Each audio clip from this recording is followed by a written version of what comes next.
Hi guys, it's Lisa Unger, and I am here again with another episode of Three Good Things. And I'm super excited today to talk to the amazingly talented Alyssa Cole. Her new book, When No One Is Watching, is just nominated for an Edgar Award. It was an instant New York Times and USA Today bestseller.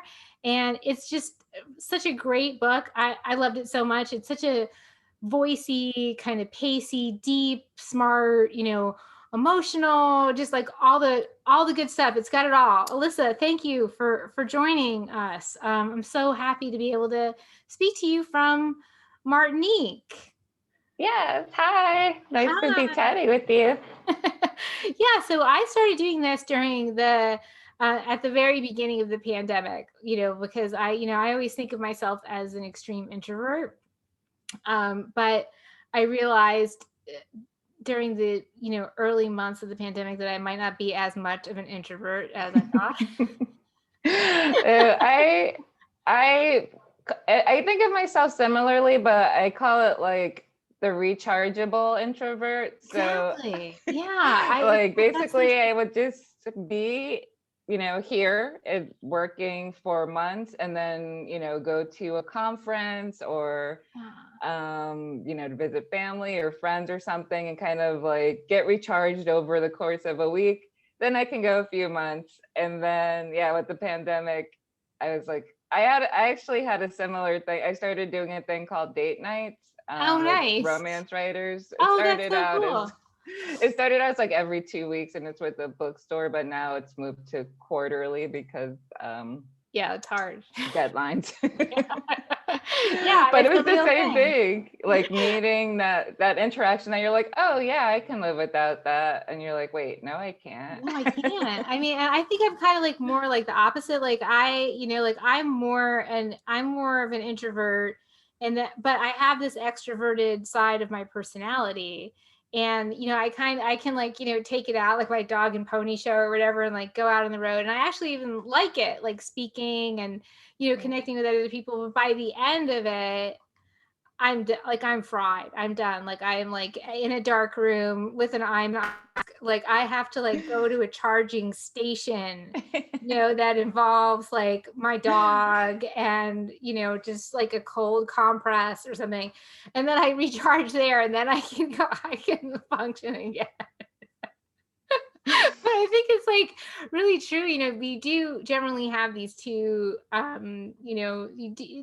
Usually no one is ever just one thing. Like no Yeah. one's. Most people are not like extreme introvert, like whatever, or extreme extrovert. Most of us have like different areas, and I have learned that like if you honor the introvert part of yourself, you have more energy for the extrovert part of yourself when you need her. Yes.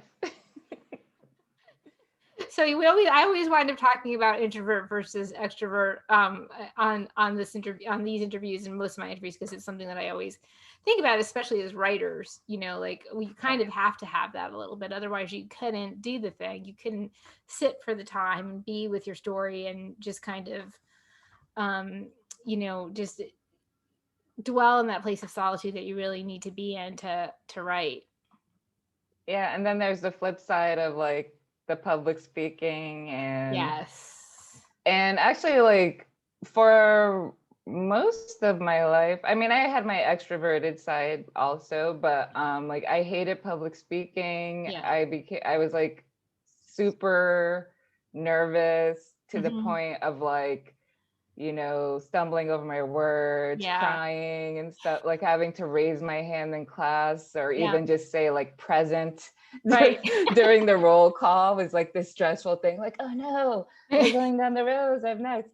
But now, after that's been one of the benefits, Yeah. unexpected benefits that now, like, I still get nervous, but I'm like, okay, I can do this. I You can can do talk. it.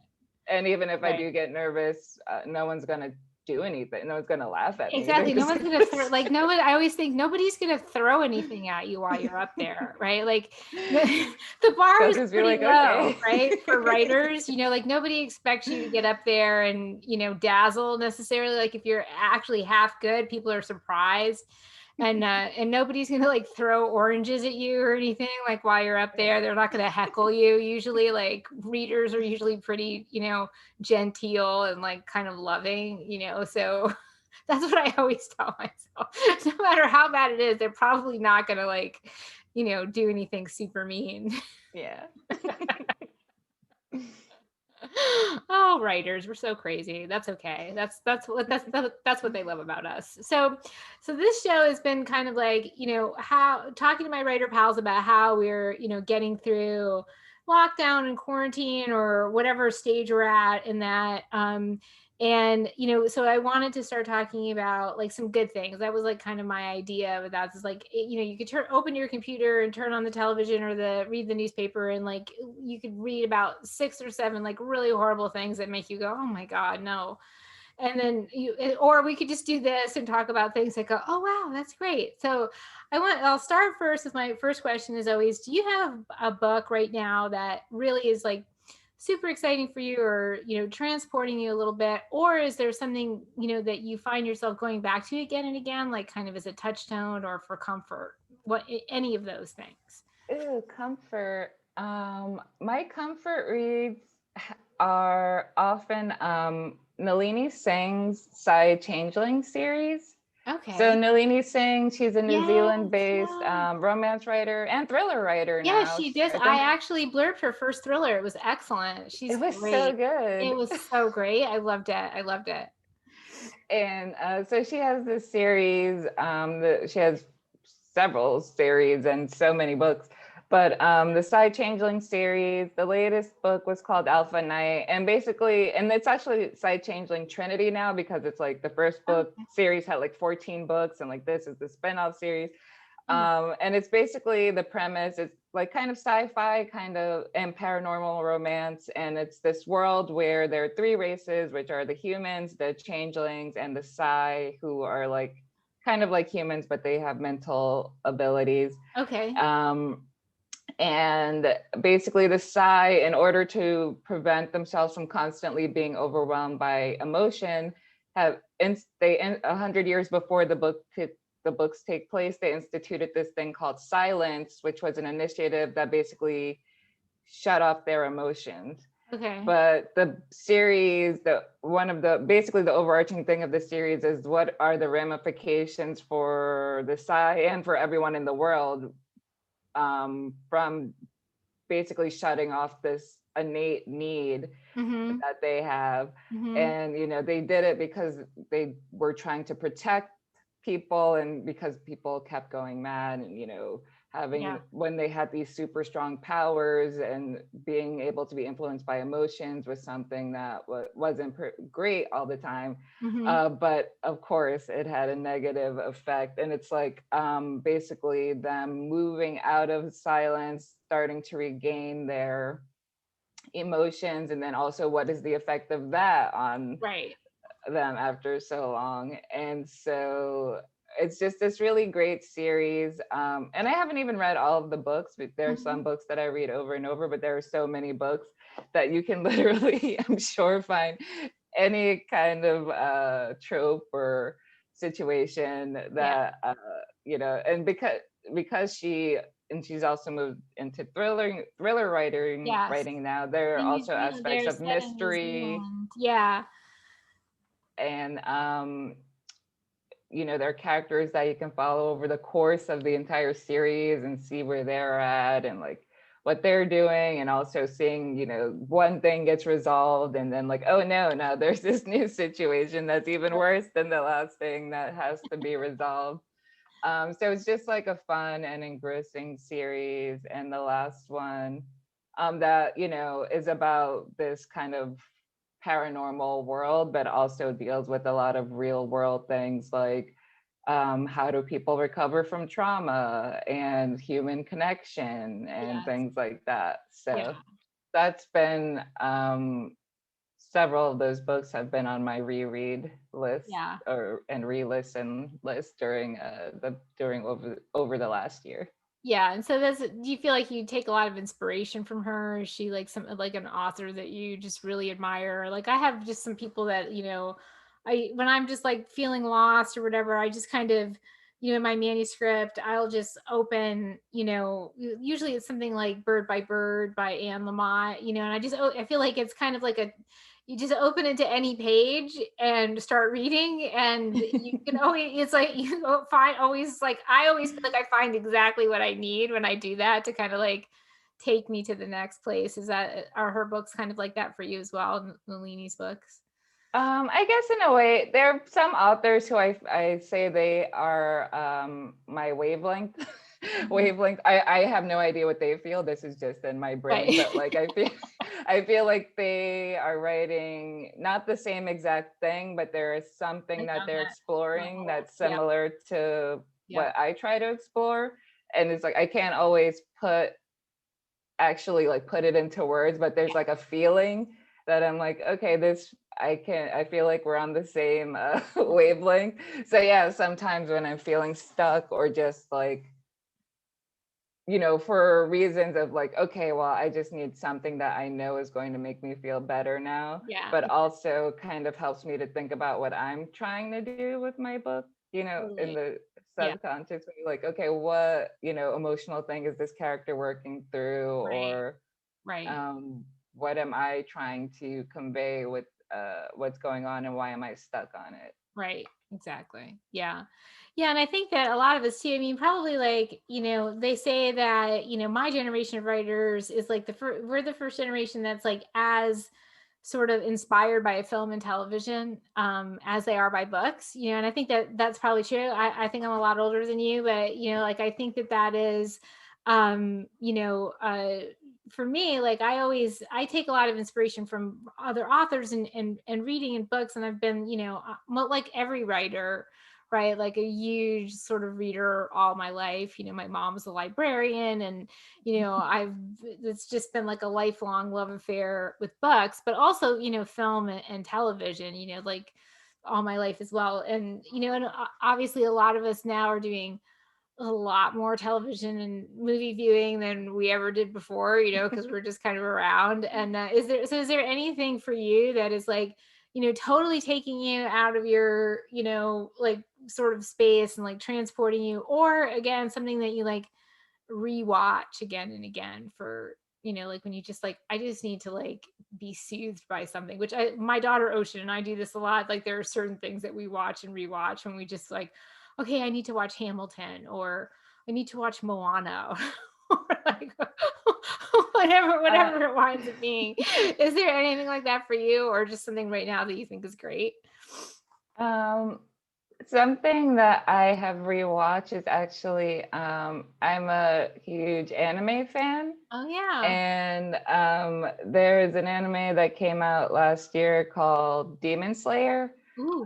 which sounds scary, and there are some scary parts, but it's actually like a really interesting examination of like family, Yeah.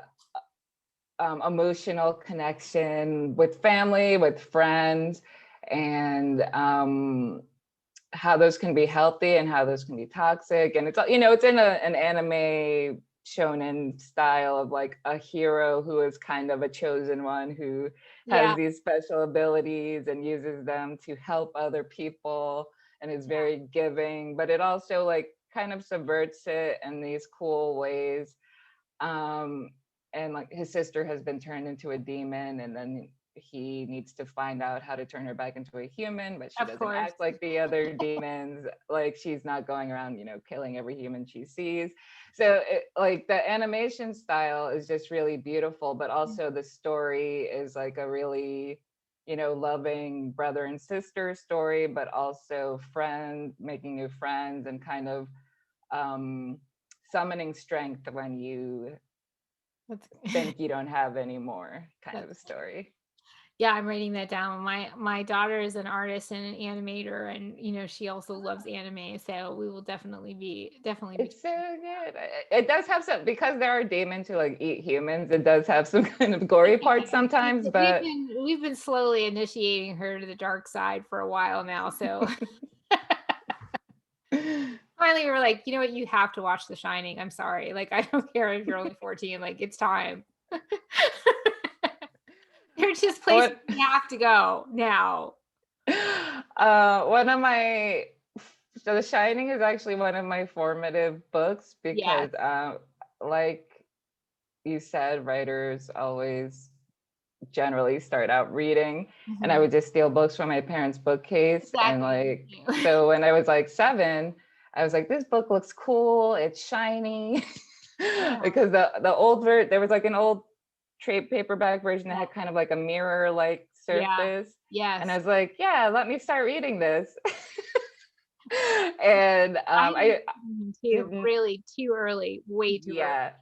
Yeah, I started reading it. I obviously didn't understand most of what was going on, but then when I got to the scary part, I did not finish it. I took it to my older sister's side of the room, and she had like her pile, her teenage pile of clothes, and I hid the book under the pile of clothes, and I did not finish it. Like later, I started reading more Stephen King. That was a bit more appropriate, probably still not appropriate, but like not as scary as The Shining. I mean, I think my first Stephen King book, and I was probably about that age because it was the same thing. My parents are huge readers, and they had these giant bookshelves of books, and there was like zero censorship. I could just whatever, if I could reach it, I could read it pretty much. And so I think Salem's Lot was my first Stephen King book, and then Cujo, which I still remember to this day. It's still like sort of seared into my memory, like the book, especially because although sometimes with Stephen King stuff, like some of the movies are so amazing and iconic that they kind of subsume your memory of the book. But the thing I most remember about Cujo is that some of it is written from Cujo's perspective. And you just feel so bad for Cujo because all he wanted to do is be a good dog, Oh my God, I don't think I never read the book, and now I don't think I could read it. That's so sad. It's so sad because he just chases this bat, and he knows he's not supposed to be doing it, and he's like, I don't want to get caught because they're gonna think I'm a bad dog. And then the bat bites him on the nose when he goes in after it, and that's why he becomes rabid. So it wasn't his fault. No, that's so sad. Oh my God, I'm gonna cry just thinking about it. So that's the takeaway of like an 8-year-old girl, right? Like reading Stephen King when she shouldn't be. And it's like, I'm like scarred for life. Poor Cujo. It's like, yeah, definitely that period of your parents being like, we're at work, just read a book. It's just cool. Read a book. You're good. Right. And my mom was so funny too, because she loved the movies. And my dad, he's an engineer. He's like her exact opposite. And he did not like the movies, and he would not go to the movies. So I considered it like to be a supreme waste of time. So my mom took me to every movie that she wanted to see. And she just figured most of it was like going over my head. And it wasn't at all. And so she's like, to this day, she's like, sorry. I was like, no, it's good. I mean, obviously I'm twisted in such a way that it works for me, at least. Yeah, it worked out, right? Like it may not working for me in any other way. But at least on the page it makes sense. And then just on the total other end of the spectrum, I currently just watched Bridgerton. Did you watch it? I haven't watched it yet. I've been watching mostly K-dramas. Oh yeah, on Netflix. Yeah, the last one I watched was called Do Do So So La La Do. What is it? Whatever the. Did you say it was a K drama? Is that what you call it? Yeah, Korean dramas. Oh yeah. And I'm writing that down. That one one started out good, and then by the end, me and my husband were like so angry because it had like so much potential, and then they just did something so ridiculous. Well, there were 2 ridiculous things, and we kept waiting to see how it was going to turn out, and it didn't work out in the end. We were very upset, and my husband was like, should we make a petition? Should we write a letter? Do we need to write a letter? So I would recommend, if you watch that, maybe only watch episode 11, but there's some weird stuff. The best one is Crash Landing on You. Well, the best one to me, Crash Landing on You. Okay. Which is, they really need to start paying me at this point because Because you're just like completely promoting the chance you get. Like, I need an influencer fee. But it's about a woman who's kind of like a socialite, a business owner. She has some issues with her family, but one of the things, she has like an athletic wear line, and like one day she's testing the new jumpsuit or something. She's paragliding. She's in South Korea, and she ends up accidentally paragliding into North Korea. Okay. And she is found by a hot captain who Nice. is they're trying to take her back, and then she's stuck there, and then it's kind of like found family because she's like, they're his subordinates, and she's in this like small town that is obviously very different from where she's from. And like the captain is like a very rigid rule following kind of guy who of course keeps making exceptions to his rules. Right. But yeah, that's a favorite. And Romance is a bonus book, which takes place at a book publisher, and it's like childhood friends to lovers. And Aw. Cool. So all very just kind of like, I think we're all just doing that, just like watching things that like completely just take us to like a different space, right? Like I think we all kind of just want that. I'm like, usually my appetites are very dark as far as film and television goes. But like lately, I'm just like, I was like all over Bridgerton. I was like, wow, this is just like total eye candy in every way. Yeah, something to like just leave you feeling good. That's why we were so mad when the other K-drama ended badly. We were like, are you kidding me? We invested all of like this you can't have a bad energy. ending. I know, that's wrong. That's really wrong, especially right now. People should know. Like, I know. I was like, I can't believe they did this. I was like, this last episode had to have been written in 2020. Right. I can't believe that they would do this. Oh, it's funny.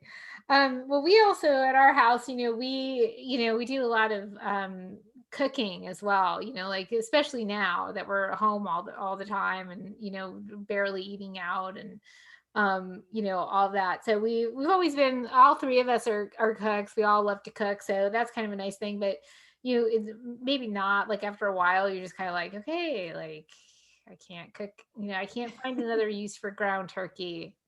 Like honestly, like I have to, we have to do something different. So like, is there anything for you? Like, is there like a comfort, like sort of go-to recipe for you and your husband? Or is there just something that's like, something that, you just like look forward to now? Like I've had a day and I like need to have this. Like you're in Martinique, so obviously you probably have a lot of different influences on your cooking. So anything that you can think of, or a cocktail, or anything that you have.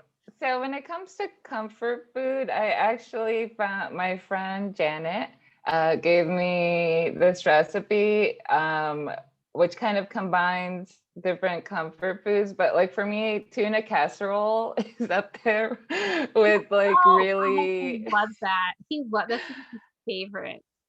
So this is like a tuna rice bake, and it's like so easy if you have extra rice left over, or you just want to make like a huge batch of rice and then make this and like freeze most of it and you can like eat it for days. But it's basically like cooked rice. You can put whatever you want in it, tuna, whatever vegetables you want, like broccoli, whatever. A bunch of cheese, of course. I was gonna say part because that's gotta be.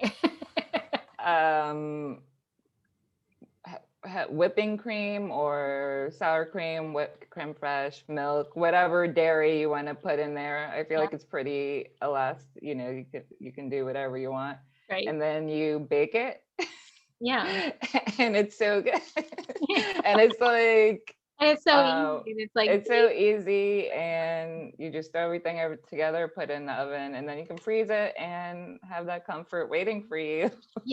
Like whatever you need it like down the line. I love it. That's perfect. That's like the perfect thing. I love stuff like that. We have one that we do that's like, it's actually, we call it like one Pot Big Ziti, and it's just that we just, you brown the ground turkey. and then you put the pasta in, but you don't even have to cook it. And then you put all the tomato sauce in, either I usually have my own marinara that I make, but you could use anything really. You could use any like good jarred sauce.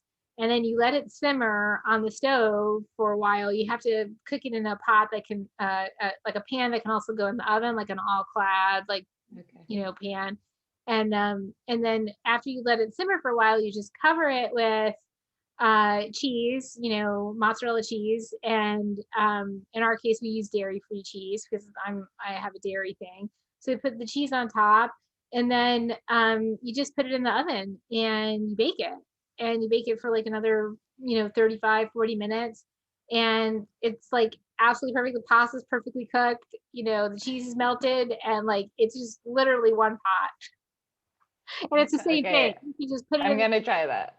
or you can freeze it like individual, pieces of it, put them in the freezer, and you can just take them out and put them in the microwave like for whenever. Right? Yeah. I mean, that's the best possible thing.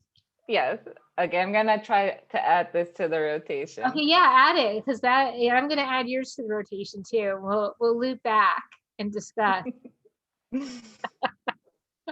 Perfect. Well, it's been so great talking to you, Alyssa. Your book, again, When No One Is Watching, absolutely fantastic.